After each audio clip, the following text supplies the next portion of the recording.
मैं भारतवर्ष का हरदम आदर सम्मान करती हूँ।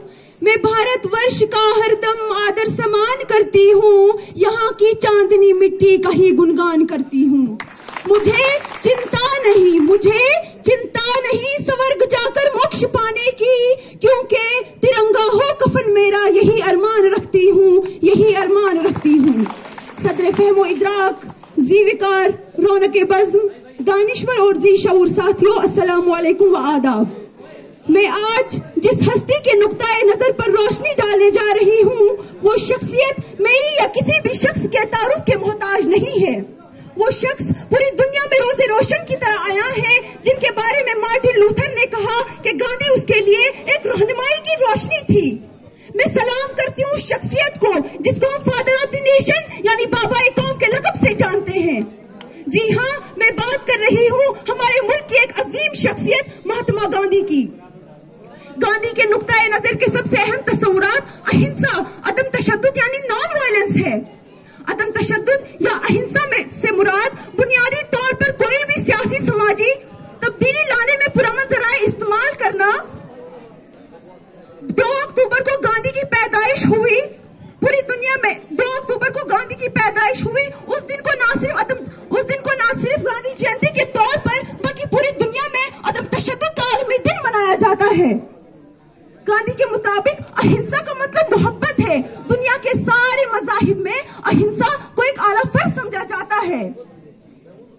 गांधी तशद्दुद के खिलाफ थे, क्योंकि उनके मुताबिक अदम तशद्दुद नफरत की चिंगारी जलाता है।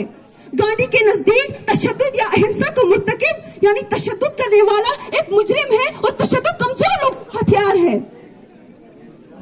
और इसके बरक्स अदम तशद्दुद बहादुर और मजबूत लोगों का हथियार है। अदम तशद्दुद और बुज़दिली आग और पानी की तरह कभी एक साथ नहीं चल सकते हैं। गांधी का ख्याल था कि अदम तशद्दुद और रवादारी के लिए बहुत ज्यादा हिम्मत और सब्र की जरूरत है। एक ऐसी दुनिया जो अदम तशद्दुद और दहशतगर्दी की वजह से जंग के मराहिल से गुजर रही है, जिसकी एक मिसाल यूक्रेन और रशिया की जंग है।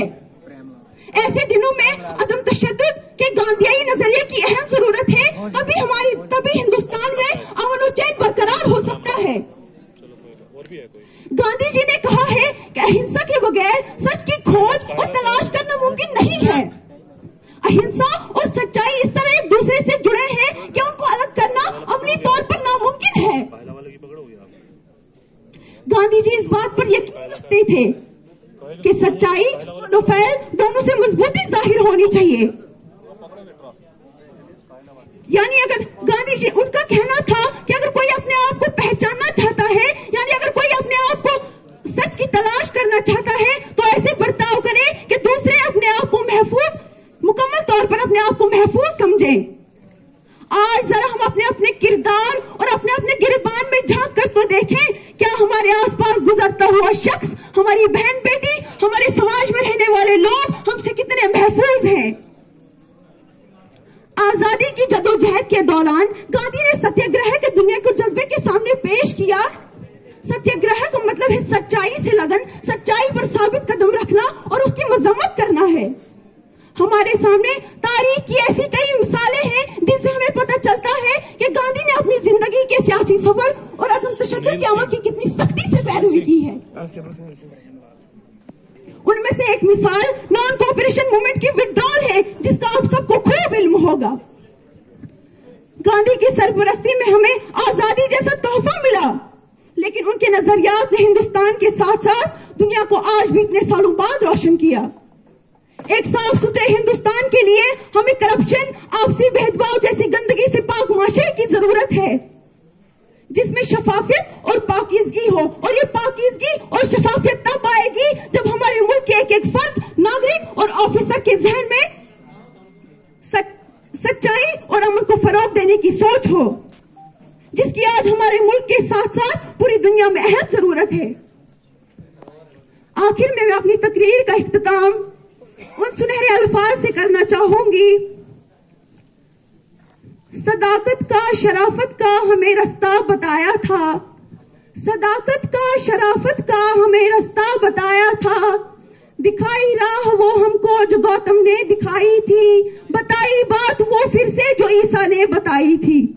उखुवत के वो दरिया थे, उखुवत के वो दरिया थे, मोहब्बत के वो साहिल थे, अहिंसा के वो दाई थे, वो यकजाती के कायल थे।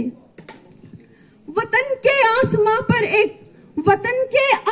पर एक रक्श अंदाज सितारे थे, वतन के आसमां पर एक रक्श अंदाज सितारे थे। हमें ये फख्र है अहले जहां गांधी हमारे थे, गांधी हमारे थे। शुक्रिया।